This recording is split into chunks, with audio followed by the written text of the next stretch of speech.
Hello students, आइए आज हम लोग समझते हैं कूलाम्स लॉ के बारे में। तो Coulomb's law of electrostatic force क्या है?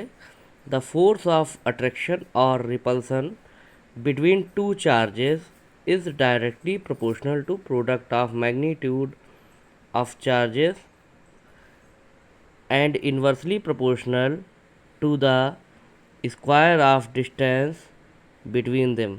फिर से बता देते हैं कूलाम्स लॉ क्या कहता है। द फोर्स ऑफ अट्रैक्शन और repulsion between two charges is directly proportional to product of magnitude of charges and inversely proportional to the square of distance between them.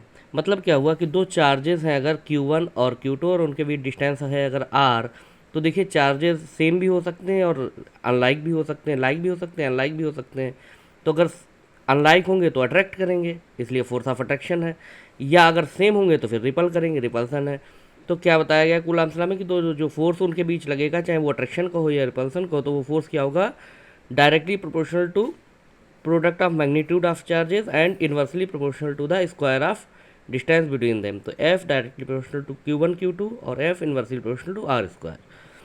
तो इन दोनों को जब कंबाइन कर देंगे इक्वेशन 1 और इक्वेशन 2 को यहाँ पे लिख सकते हैं फ्रॉम इक्वेशन 1 एंड 2। F जो है वो Q1 Q2 one upon R square आ जाएगा। यहाँ पे कांस्टेंट K ले लेंगे, where K equal to 1/4 epsilon naught, और एफ की ये फार्मूला हमारा बन जाएगा F equal to 1/4 pi epsilon naught Q1 Q2 by R square, जहाँ वेयर 1/4 पाई एप्सिलॉन नॉट क्या होगा? 9 into 10⁹ newton metre square per kilo coulomb square, और एप्सिलॉन नॉट क्या होता है? Permittivity of free space. इसकी वैल्यू होती है 8.85 into 10⁻⁻12 coulomb square newton metre square. तो चाहे तो आप इसका स्क्रीनशॉट ले सकते हैं, एक बार इसका पूरा हम व्यू ले लेते हैं।